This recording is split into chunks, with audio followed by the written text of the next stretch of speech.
함께 나눌 말씀은 사무엘하 15장 13절에서 23절까지 우리 함께 교독하시겠습니다.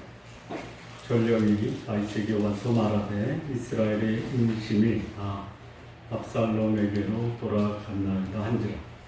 다윗이 여호와께 이르는 그의 모든 사람들에게 일어나라 호시아냐 인생의 너와 압살롬의 소리가 누구리라. 빨리 가자. 여호와께 아버지를 붙이 따라와 내게 하고 그러나서 왕을 주시까 하노라. 왕의 신하들이 왕께 이르되 우리 주 왕께서 하고자 하시는 대로 우리가 행하리이다. 보소서 당신의 종들입니다 하더라.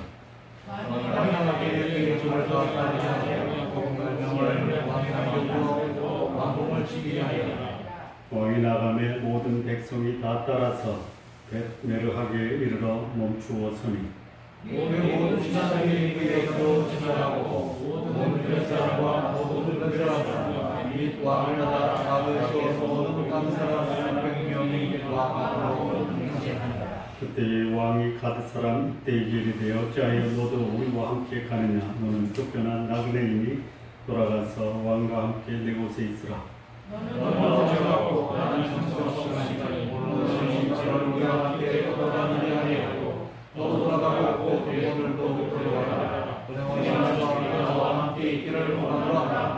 이때가 왕께 대답하여 이르되 여호와의 살아계심과 내 주 왕의 살아계심으로 맹세하옵나니 진실로 내 주 왕께서 어느 곳에 계시든지 사나 죽으나 종도 그곳에 있겠나이다 하니 당시 때에 이르되 앞서 선서가 하나님 가드 사람과 그의 생사들과 그와 함께하는 다 건너가고 함께 읽겠습니다. 모든 사람이 큰소리를 울며 모든 성이 앞서 건너가니 왕도 그들로 신을 건너가니 건너가는 모든 백성이 광야비로 향하니라.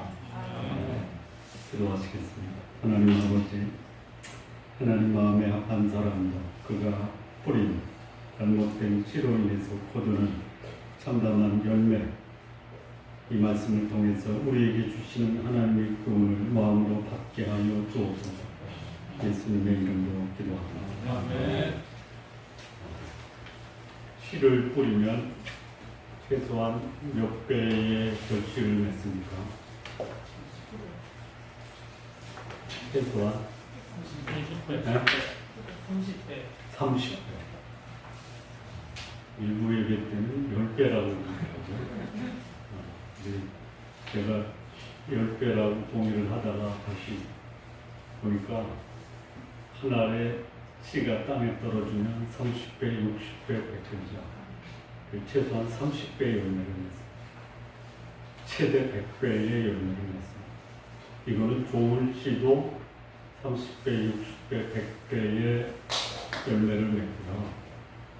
나쁜 씨도 30배, 60배, 100배의 열매를 맺습니다.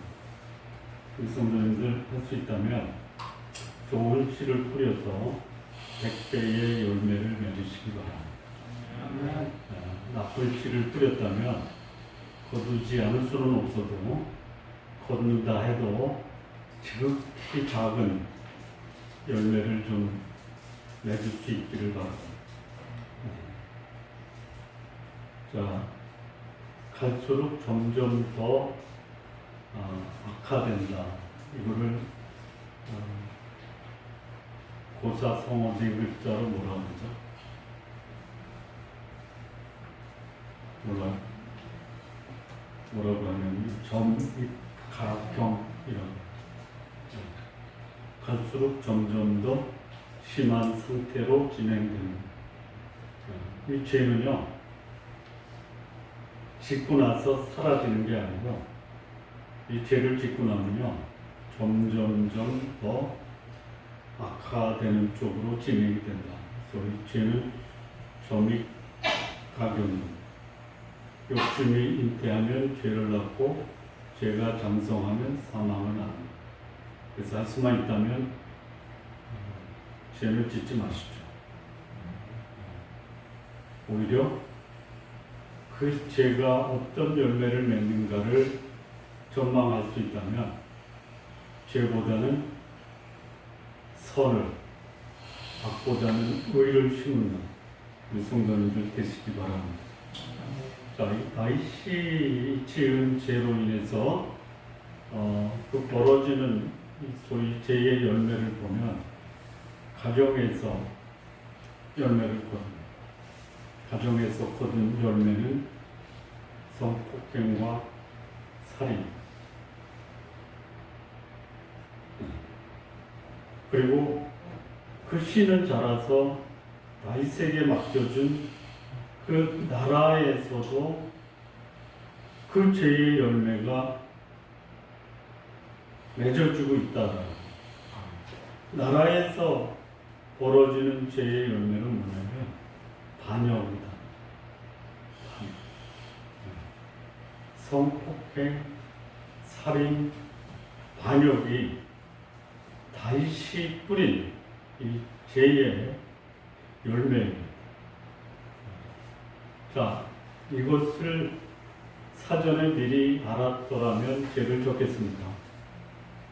몰라서 죄를 졌습니까? 알면서도 어쩔 수 없이 진 겁니까? 여러분, 감옥에 간 사람들이 감옥에서 그 좋은 동료들을 만나는 것보다 죄를 지은 동료들을 만나서 추록하고 나면 한 사람이 지은 죄가 아니라 여러 사람이 작당을 해서 또 죄를 짓죠. 그리고 또 들어가죠. 그러니까 이 사람의 그 생각이나 행동은 죄를 극복하려고 하는 것보다 죄를 지으려고 하고 죄를 짓고 나서 걸리지 않으면 된다, 이런 생각. 그런 생각이 과연 그 생각대로 되느냐? 그렇지 않다. 이럴 줄 알았으면 안 했다 라는 말은 전혀 어울리지가 않습니다. 그럴 줄 알면서 한 거죠. 그럴 줄 알면서 한 겁니다. 우리 성도님들, 그럴 줄 알면 하지 마십시오. 자, 여기 다윗은 어떤 사람이냐면요, 하나님 마음에 합한 사람. 하나님 마음에 합한 사람이 그럴 줄 알면서 그 짓을 한 거예요. 그러니 하나님이 참 다윗이 참 아주 그냥 우리 인간적으로 보면 약삭빠른 사람이에요. 죄 짓고 회개하잖아요. 용서받잖아요. 근데 하나님은 공의 하나님이세요. 뿌렸기 때문에 거두는 역사를 그 죄를 지은 다윗에게 그대로 열매를 걷게 하십니다. 자, 성폭행, 살인, 반역, 이것이 다윗의 주변에서 일어난, 그리고 그것은 다윗이 뿌린 범죄의 열매다라는 것이에요. 한 개인의 범죄가 자기로 국한되지 않습니다. 이게 어디로 확장이 돼요? 가정이에요. 이게 어디로 확장이 돼요? 직장이에요. 다윗의 왕궁에서 보았어요. 또 이게 어디로 확장되냐면요, 그에게 맡겨준 나라로 확장이 됩니다.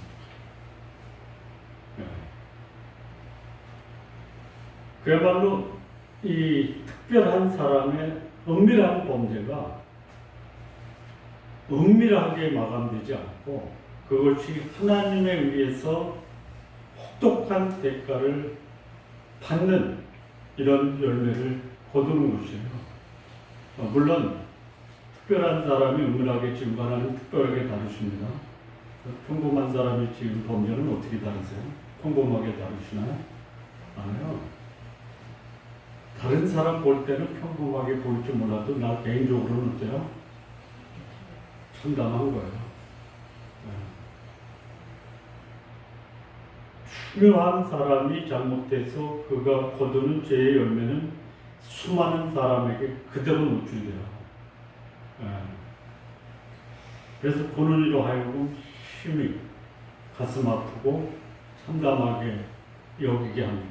그러나 이 평범한 사람, 보통 사람들, 그들이 지을 죄를 열매를 거둘 때 그 개인 본인에게는요, 이게 이거는 참으로 참혹하고 참담합니다.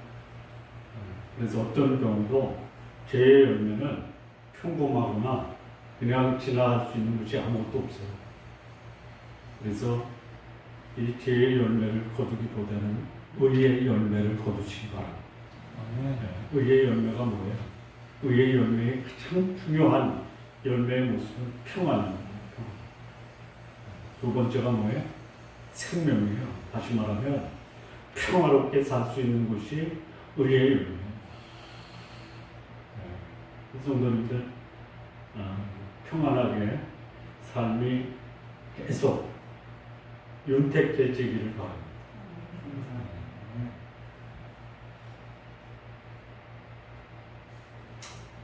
자, 이 다윗이 이런 모습을 지켜보면서 이 마음에 심한 절망을 느꼈을 거예요. 이런 모습, 자녀들 사이에 성폭행과 살인이 벌어졌다. 자신이 낳은 자식이 자기의 나라를 빼앗기 위해서 반역을 모의했다. 그리고 가장 신뢰했던 신하가 아들의 반역에 가담을 해서 자신에게 칼을 내밀고 있다. 자, 이런 것을 보면 이 당사자는 심정이 어땠을까요? 어땠을까요? 아마 여러 가지 복합적인 생각일 거예요. 그때 죄를 짓지 말아야지. 이런 생각도 했을 거고요. 또 내가 지은 죄가 이렇게 참혹하니 앞으로는 죄를 짓지 말자. 이런 생각도 했을 거고. 더 심하게 얘기하면요. 야, 이렇게 살아서 뭐해? 라고 스스로 삶을 포기할 수도 있는 상황이에요. 그런데 다윗은 포기하지 않습니다. 포기하지 않고 그가 뿌린 씨의 열매를 거둬요. 그리고 다윗이 거기서 배운 게 있어요. 뭐죠? 뭘 배웠을까요? 뭘 배웠을까요? 하나님은 공의의 하나님입니다. 공의의 하나님 앞에서 내가 의롭게 살지 못하니까 하나님은 나에게 내가 뿌린 씨를 참담하게 거두시는 이걸 배운 거예요. 의로우신 하나님, 의롭지 못한 자신, 이 우리의 모습. 이게 살아있는 동안 거두는 거예요. 살아있는 동안 우리의 삶이 마감되면 천국에서 이게 계속 연속이 됩니까? 천국에서는 없어요. 천국에서는 뭐가 없습니까? 천국엔 뭐가 없냐면요. 형벌이 없어요. 천국에서는 후회가 없어요. 천국에서는 부끄러움이 없어요. 천국에서는 뭐만 있어요? 뭐만 있어요? 칭찬만 있어요. 근데 여기서 살아있는 동안, 그 성도님들 이 땅에 살아있는 동안 우리가 해야 될 일이 뭐예요? 이 땅에 있는 동안 가장 중요한 일이 뭐예요? 뭐죠? 천국에서 사는 삶을 준비하는 겁니다. 근데 그것을 방해하잖아요. 어둠의 세력, 악의 세력이 우리로 하여금 천국에서 사는 삶을 방해하는 거예요. 그리고 마치 우리로 하여금 사단이 자기를 따라서 지옥에 가기를 유혹하는, 넘어가지 마십시오. 이 땅에 사는 동안 이뤄야 100년이에요. 영혼은요 그야말로 셀 수가 없어요. 100년 동안 우리는 영혼을 준비해야 돼요. 영혼을 준비하는 가장 바람직한 방법이 뭐예요? 거룩하게 사는 거죠. 사랑하며 사는 두 가지. 두 가지로 사시기 바랍니다. 요거를 방해하는 전형적인 모습이 뭐냐면요. 시기, 질투, 미움, 다툼 이런 거예요. 뭐 멀리 있는 거 아니에요. 그리고 그것이 극복하기 어려운 것도 아니에요. 시기 대신 뭐를 해요? 시기 대신 뭐를 해요? 인정을 해주세요. 질투 대신 칭찬을 해주세요. 미움 대신 사랑을 해주세요. 질투 대신 그와 함께 더불어 교제하면서 사랑을 나눕니다.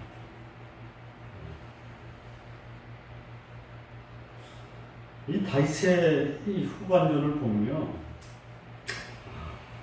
자식 그리고 가까웠던 신하가 반역하는 거예요. 자식과 가까웠던 신하, 이 책사 아히도벨이거든요. 근데 반역을 해요. 근데 놀라운 게 또 하나 있어요. 우리 지금 읽었던 말씀 중에 거기 누가 등장하냐면 그렛 사람과 블렛 사람과 가드 사람이 나오죠. 이게 어떤 사람이에요? 이게 어떤 사람이에요? 이방인이에요. 제가 그렛 사람과 블렛 사람이 누군지 찾아봤는데요. 불명확해요. 불명. 근데 이제 추정하는 내용이 있는데요. 그렛 사람은 시중의 섬 중에 하나인 그레테라고 하는 섬 사람일 것이다 라고 추정하는 거니까 블렛 사람은 이것도 확실하지 않은데 블렛 사람을 때로는 블렛 사람이라고 부르지 않았겠는가 라고 추정하는 거고요. 이 가드 사람이 나오는데 가드 사람은 블렛 사람이 다스리는 지역의 한 지역을 가드라고요. 그런데 자식하고 가장 가깝게 소위 생각을 나누고 삶을 나눴던 책사 아히도벨은 다윗의 반대편에서 반역을 일으키는데 이 블렛 사람, 가드 사람은요 다윗을 도와요. 때로는 가족보다 더 믿을 수 있는 사람이 이방인이 될 수 있어요. 여러분 그 생각하세요. 내 가족은 나를 버려도 하나님을 믿는 하나님의 백성에게 전혀 예상치 못한 이방인을 통해서 나에게 큰 위로와 도움을 줄 수도 있다라는 거죠. 여기 600명이거든요. 600명. 이때가 가드 사람 이때가 용사예요. 다윗의 용사예요. 600명이에요. 여러분 600명이면 어느 정도인지 아세요? 다윗이 사울에 의해서 수만 명, 온 이스라엘 택한 수만 명의 사람을 동원해서 다윗을 추적할 때 다윗이 그 수많은 사울의 군대를 대항했던 사람이 몇 명이에요? 600명이에요. 겁없이 사울의 추적 앞에서 맞섰던 거예요. 근데 지금 이 다윗이 자기 아들하고 자기 책사 압살롬과 아히도벨에 대해서 겁이 나가지고 두려워서 도망갈 때 600명이 같이 갔어요. 그럼 저분이 뭐냐? 이때는 용사예요. 그리고 이때와 같이 있었던 그 가드 사람들은요, 용사들이에요. 도망가는 거야. 압살롬이 반역할 때 블렛 사람, 그렛 사람, 가드 사람이 다윗 주변에 있었다는 것이 하나님의 은혜임에도 불구하고 그들이 다윗과 함께 도망자 신세가 됐다. 그러니까 그렇다면 이 압살롬이 아버지 다윗을 향해 칼을 들이대는 이 반역 사건을 통해서 우리가 배울 수 있는 교훈이 무엇인가? 오늘 본문에서 몇 가지 교훈을 찾아보겠습니다. 첫 번째는 사실 이 압살롬의 반역은요 다윗을 향한 하나님의 징계입니다. 충성스러운 신하를 반역했어요. 다윗이 자기가 임금이라는 권위를 가지고 그랬더니 이제는 아들이 그리고 충성스러웠던 신하가 오히려 다윗을 반역하는 거예요. 첫 번째 보시죠. 13절입니다. 전령이 다윗에게 와서 말하되 이스라엘의 인심이 다 압살롬에게로 돌아간다. 자, 한때 자신을 지지했던 이스라엘 백성들의 인심이 이제는 반역한 압살롬에게로 돌아갑니다. 소위 충성스러운 신하를 배반한 이 죄의 열매는 그를 따르는 백성들의 민심이 떠나고 오히려 반대, 배반하는 모습으로 돌아오는 거예요. 반역이 일어나기 전에 뭐가 먼저 일어나요? 민심의 이반이에요. 그 국가 대사 최고 통치자를 뽑을 때 보면 알죠? 뭘 보면 알아요? 누가 될지? 뭘 보면 알아요? 민심을 보면 알아요. 돌아가세요. 성도 여러분, 이 젊은 날에 다 있으며 사울 왕이 있었음에도 불구하고 백성들은 그 마음이 누구에게 돌아갔어요? 다윗에게 갔어요. 그의 용기와 지혜로 백성들로부터 한껏 지지와 신뢰를 받았던 인물이 누구냐? 다윗이에요. 골리앗을 무찌르고 돌아올 때에 그 백성들이 사울을 환영할 때 뭐라고 환영하냐면 사울의 죽인 자는 천천히요 다윗의 죽인 자는 만만이다. 이렇게 백성들의 친성을 받았던 사람이 다윗입니다. 그리고 사울이 죽고 나라가 분열이 돼요. 남쪽은 다윗이 다스려요. 7년 반입니다. 북쪽은 이 사울의 아들 이스보셋이 다스려요. 그런데 나중에 소위 민심이 다윗에게 모여요. 그래서 이스라엘의 12지파의 장로들과 지도자들이 모두 다윗을 지지해요. 그래서 통일 왕국을 이루는 거예요. 다윗은요 민심을 모았던 사람이에요. 존경받는 왕이었습니다. 하나님께서도 그를 견고하게 하셨어요. 그리고 그는 통일 왕국의 강력한 임금으로 즉위를 한 이게 다윗의 과거의 모습입니다. 그런데 한 범죄, 완전 범죄를 했을 거라고 생각했지만 하나님에 의해서 그게 만 세상에 노출이 되고 그리고 그 죄의 열매를 거두면서 그 아들과 그를 신뢰했던 신하가 다윗을 향해서 반기를 들어요. 그런데 그 전에 무슨 일이 먼저 벌어져요? 인심이 떠나요. 예. 온 백성의 응원과 지지를 받으면서 왕위에 올랐던 이 다윗이 이제는 그런 지지와 응원이 사라져가는 거예요. 이 지도자가 백성들의 마음을 얻지 못하면 더 이상 그의 지도력은 더 이상 발휘될 수가 없는 거예요. 이 다윗이 지은 범죄, 이게 우발적이든 계획적이든 결과적으로 한 번 유혹에 빠져서 넘어지면 그 죄는 자신은 물론 가정, 국가까지 엄청난 해를 가져온다는 것이죠. 그러니까 이 죄는요, 그가 속한 공동체에서 리더로서의 권위와 영향력을 급속히 감소시킵니다.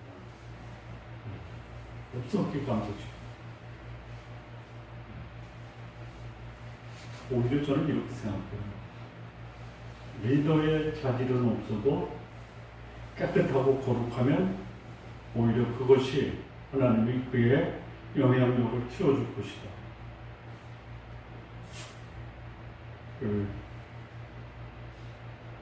연세가 되신 분들이 기억해야 되는 한 가지 교훈이 있는데요. 그게 뭐냐면요. 잘하려고 하지 말고요. 실수하지 않아요. 네? 저기 젊은 분들에게는 별로 감동이 없죠. 예? 근데 연세 드시면요, 잘하려고 하지 마십시오. 별로 감동이 없네요. 잘하려고 하지 마시고요, 실수하지 마세요. 이 다시 실수입니다. 몇 살 때 다윗이 우리아의 아내 bat세바를 보냈을까요? 몇 살? 그냥 보기를 하나 드리겠습니다. 40대 초반이다, 40대 중반이다, 50대 초반이다. 이 셋 중에. 네. 1번, 40대 초반. 정확하게 그 나이가 얼마인지 나오지 않는데요. 추정을 해보니까 이렇게 추정을 해요. 이 솔로몬이 왕에 오를 때 나이가 몇 살 정도 됐을 것 같아요? 네? 19살이요?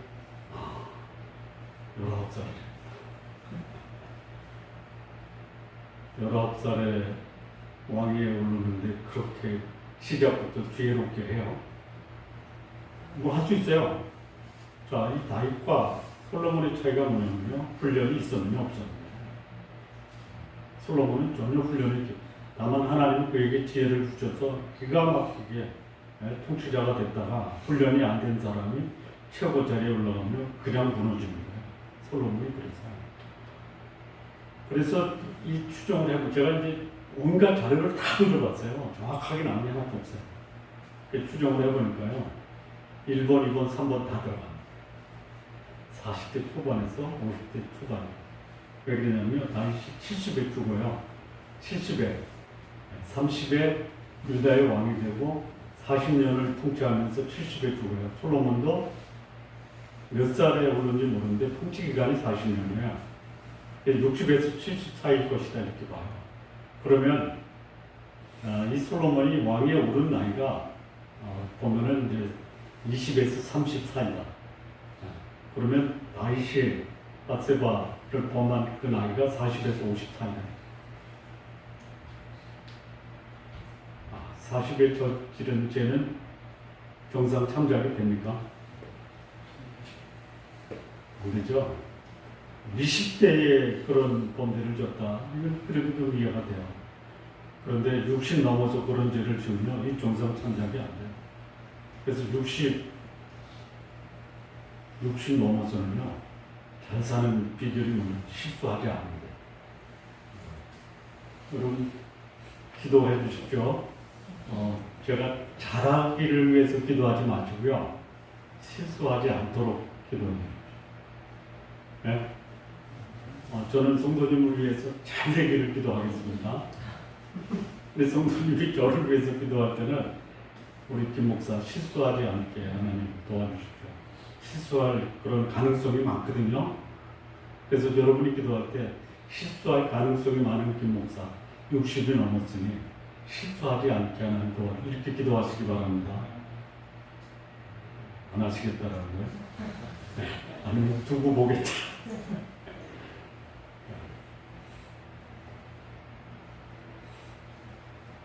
이 괜찮은 리더가요, 잘못하면요, 누구의 뜻그 리더십이 넘어가냐면요, 아주 교활하고 교묘한 자에게 넘어가요. 내가 리더십을 상실했다라는 것도 대단한 일인데요, 그 리더십이 교활하고 교묘한 자에게 넘어가면요, 그 백성들은 더 고통스러운 거예요. 한 가정의 리더가 리더십을 상실하면요, 그 가족 전체가 고통당하는 거예요. 그리고 그 리더십이 교활한 자에게 가정에서 넘어갑니다. 이 가정 숫대가 되는 거예요. 성도님들, 가정에서 건강하고 거룩한 리더가 되시기를 바랍니다.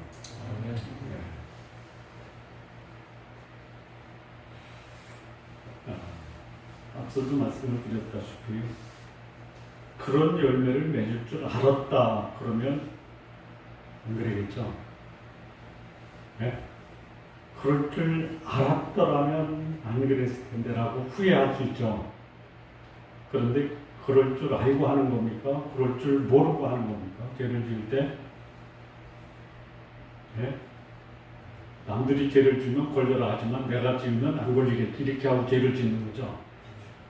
그래서 전에도 말씀을 드렸다시피 내가 하는 의사결정이나 행동을 실천하기 전에 세 가지를 미리 염두에 두십시오. 첫째는 뭐냐면요, 동기를 살펴야 돼요. 동기. 두 번째는 뭘 살피냐면요, 이런 행동을 했을 때 어떤 일이 벌어질 것이냐에 대한 미래에 대한 전망을 염두에 두시고 의사결정과 행동으로 옮겨야 돼요. 세 번째는 뭐냐면요, 그 열매가 어떤 열매로 역사의 평가를 받을 것이냐, 역사적 평가를 받을 요 세 가지를 염두에 두면요, 상당히 내가 범할 수 있는 실수와 잘못을 예방할 수 있어요. 그런데 동기가 뭐냐, 뭐 눈에 좋으면 좋은 거고 내 감정에 충실한 게 좋은 거야. 그렇지 않아요. 일단 마음 먹으면 저질러 놓고 아니라는 거예요. 전망을 보시고 역사적 평가를 염두에 두고 내가 하는 행동을 결정하고 그리고 그것을 실천으로 옮겨야 됩니다. 근데 여기 이 다윗은요, 그때에 뭐를 망각했어요? 자기의 책임을 망각했어요. 그리고 그 전망이 무엇인지 전혀 고려하지 않았어요. 내가 하면 옳다 이거예요. 아니라는 거예요. 동기도 없었어요. 육체의 욕망만 있었어요. 그리고 맺어진 그 열매는 자신과 가정과 나라에 치명적인 손상을 입히고 만 것입니다. 자, 실수가 없을 수는 없지만 그 실수가 사람들에게 화가 된다. 그럼요, 가급적 잠시의 낙을 위해서 그야말로 평생에 지속되는 그런 화는 당하지 않도록 각별히 유시해서 일체와 싸워서 승리하는 삶을 사시기를 바랍니다. 두 번째인데요, 14절만 보겠습니다. 다시 예루살렘에 있는 그의 모든 신하에게 이르되 일어나 도망가자. 그렇지 아니하면 우리 중 한 사람도 압살롬에게서 피하지 못하리라. 빨리 가자. 두렵건대 그가 우리를 급히 따라와 우리를 해하고 칼날로 성읍을 칠까 합니다.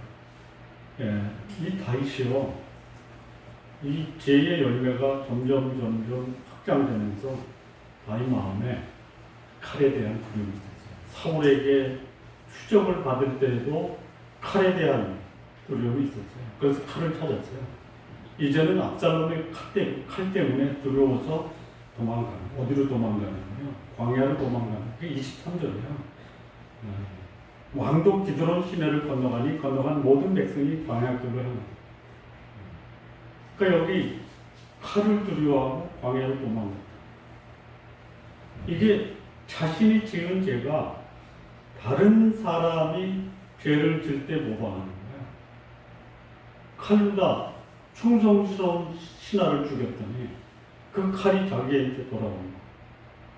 뿌린 대로 퍼진 거예요.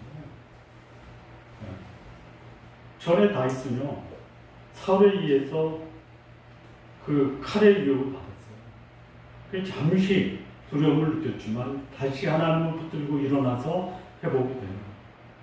그런데 자기에게 나라를 맡기고 하나님 백성을 맡겼더니 자기가 칼로 자기 신하를 죽여요. 그 열매가 고스란히 자기에게 돌아오는 거예요. 감히 누구도 다윗을 도전할 사람이 없었어요. 그런데 범죄를 행하고 나니까 자식이 도전하는 거예요. 칼로. 자기가 뿌린 씨의 열매가 결국 자기가 뿌렸던 그 모습 그대로 자기에게 돌아옵니다. 여러분, 이 다윗은요, 이스라엘뿐만이 아니라 주변 나라, 암몬, 모압, 에돔, 그 다음에 어디죠? 아람 전 주변 국가가 다윗을 두려워해서 굴복했어요. 그런데 지금은 어떻게 돼요? 사랑하고 존경해야 될 자식이 자기를 향해서 칼을 듭니다. 욕망을 극복하지 못하면요, 욕망의 노예가 돼서 자신이 다스리던 나라, 왕궁에서 쫓겨나고, 그리고 나라는 그에게서 돌았습니다. 여기 있다가 보니까 전에도 한번 말씀을 드렸는데 그때 조금 부정확하게 말씀드리겠어요. 다시 도망가면서 왕궁에 남겨둔 그 후궁의 숫자가 몇 명이에요? 10명이에요.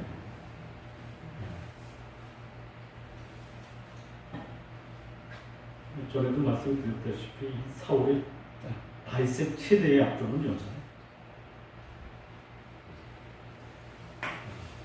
여기 오해하지는 마십시오. 저를 비롯한 남성들이 아름다운 여인이나 괜찮은 여인 보고 그 마음에 생각이 없는 남성들이 있으면요, 남자도 아니죠. 네? 그렇지 않아요? 그래서 남편 관리 잘하십시오. 다른 남편은 몰라도 내 남편만은 전혀 그렇지 않을 거라고 하는 분이 제일 노주의 인물이 될 수 있어요. 네? 네. 여러분, 저를 주목해서 보셔야 돼요. 저도 노주의 인물 중에 하나가 될 수 있어요.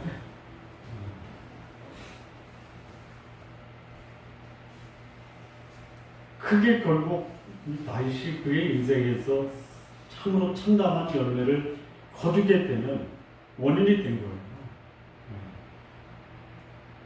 자, 이럴 줄 알았으면 욕망을 다스릴 것을 후회하고 뉘우쳐도 이미 엎질러준다. 그래서 이스라엘의 권력의 주도권이 압살롬에게 넘어요. 백성들의 마음도 다윗을 떠났어요. 여러분, 내가 나를 지키지 못하면요, 내가 가진 나라, 내가 가진 권력, 내가 가진 권위마저도 지킬 수 없다라는 거예요. 왜 사람들이 나에 대한 신뢰를 저버리느냐? 그 이유가 뭐예요? 내가 나를 다스리지 못한 열매다, 이렇게 보십니다. 권력을 가졌던 자가 초라하게 몰락하는 모습이 다윗에게 나타난 것이에요. 그리고 그의 수하들도 목숨을 건지기 위해서 다윗이 우리 단체로 도망가자, 이렇게 그의 신하들에게 제안을 한 겁니다. 권력을 상실한 것이 애통한 겁니까? 도망자 신세가 된 것이 한탄스러운 겁니까? 아니에요. 자기를 지키지 못하는 것이 참으로 한탄스럽고 애통한 거예요. 근데 나는 지키지 못하고 내가 가지고 있던 권력과 권위는 지키자, 안 되는 거예요.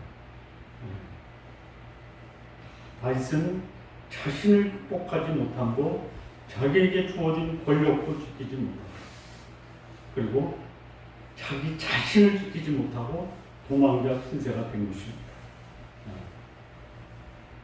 적어도 지도자의 위치에 있는 사람, 자신의 판단과 행동이 자신을 넘어 가정, 나라, 전 국민에게까지 심각한 영향을 미친다라는 거 기억하시고, 그러니까 한 가정이나 공동체의 리더가 갖춰야 될 최고의 덕목이 뭐냐? 뭐 있어요. 역량도 있어야 돼, 열정도 있어야 돼. 그러나 더 중요한 덕목이 뭐냐? 성품이에요. 어떤 성품이에요? 하나님의 성품이에요. 예수님의 성품이 우리의 인격이 되어야 된다라고 찬양하는 분도 있어요. 뭐예요? 거룩함과 사랑이에요. 은혜와 진리예요. 사람을 이해하고 공감하는 능력과 옳고 그른 것을 분별하는 분별력. 이게 지도자가 가져야 될 최고의 덕목입니다. 지도자뿐만이 아니라 모든 사람이 갖춰야 될 덕목이 뭐냐? 여러분, 능력 없으면 없는 대로 살 수 있어요. 능력 없다고 그 사람을 처벌하거나 그의 인생이 불행하지 않아요. 그러나 이 성품이 잘못되면요, 사랑을 저버리고 사랑 대신 미워하고 갈등하고 시기하고, 그리고 거룩함보다는 더러움을 추구하고 어둠을 추구하면요, 자기도 망하고 자기 주변도 망하고 그가 맡고 있는 공동체 나라까지도 망하게 할 수 있다는 거예요. 이 다윗의 그야말로 무절제하고 무책임한 그런 성품이 자신과 추종자를 두려움에 빠지게 하고 도망자 신세로 전락하게 만들었더라. 이 선한 씨는 선한 열매를 맺습니다. 악한 씨는 악한 열매를 맺는 것이 보편적 역사의 교훈입니다. 세 번째입니다. 31절입니다. 31절 말씀 보면요, 어떤 사람이 다윗에게 아뢰되 압살롬과 함께 모반한 자들 가운데 아히도벨이 있나이다 하니 다윗이 이르되 여호와여 원하옵건대 아히도벨의 모략을 어리석게 하옵소서 하니, 이 다윗의 모사였던 아히도벨이 압살롬 반역에 가담해서 다윗을 배반한 거예요.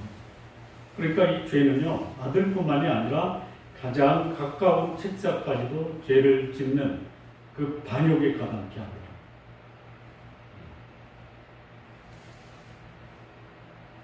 이 다윗의 충성스러운 신하였던 우리아입니다.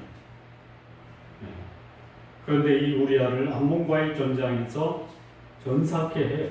이런 음모를 꾸몄던 자가 누구냐? 다윗이에요. 그랬더니 충성스러운 신하를 전쟁에서 죽게 한 이 다윗을 아히도벨이라는 다윗의 최고의 오른팔이 다윗을 배반하고 압살롬 반역에 가담한 거예요. 이거는 칼은 칼을 불러와요. 배반은 배반을 불러와요.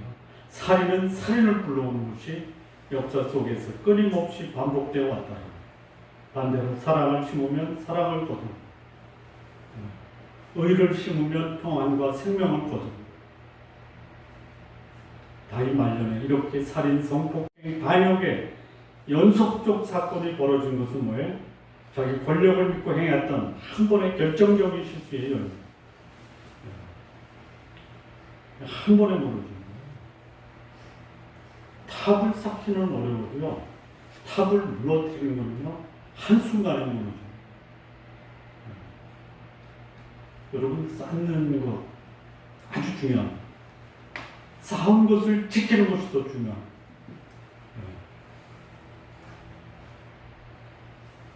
아히도벨의 배반이 정당화될 수 없습니다.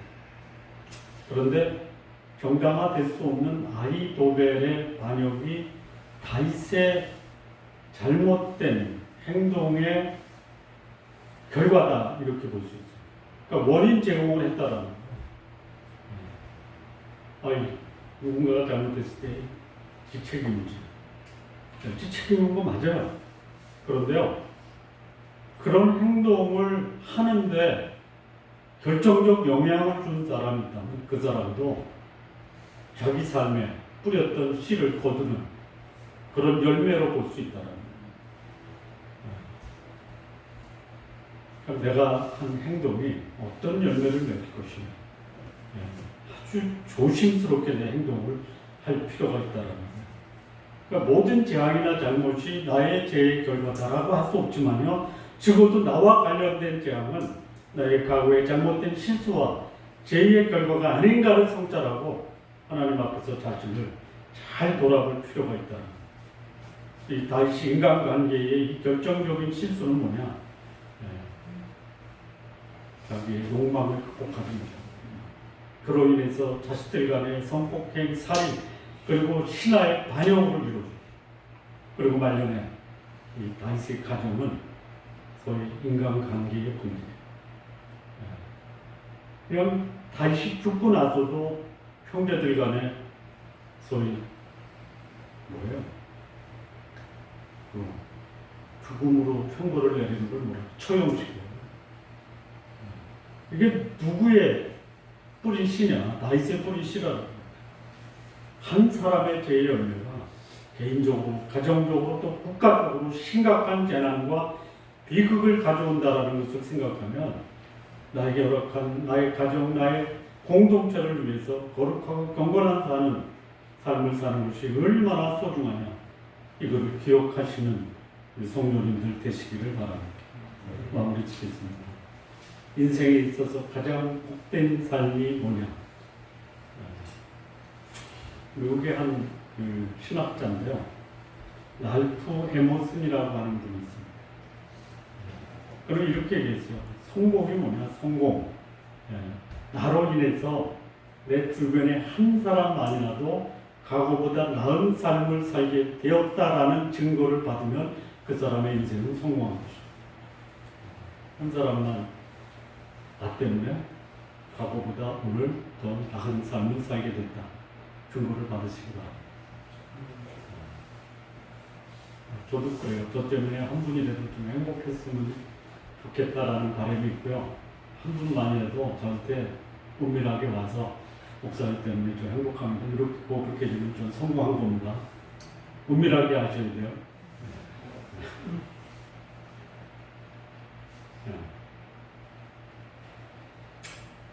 자, 뒤집어서 얘기하면요, 나로 인해서 주변 사람이 복은 누리지 못할지라도 나로 인해서 재앙당하고 불행한 삶을 사는 분이 없기에 되시기를 바랍니다. 깨어서 근신하고 하나님과 사람 앞에서 비난받지 않는 삶을 우리 성도님들의 삶으로 보여주시기를 바랍니다. 죄를 짓고 후회할 때는 늦은 거예요. 그러므로 죄를 지을 수 있는 환경을 피하십시오. 그리고 하나님 앞에서 주를 깨끗한 마음으로 부르는 사람들과 거룩한 교제에 힘쓰시기 바랍니다. 한 번뿐인 인생. 그 인생의 열매는 사라져 맺어야 하고 인생이 끝나고 역사 앞에서도 좋은 증거를 받아야 해요.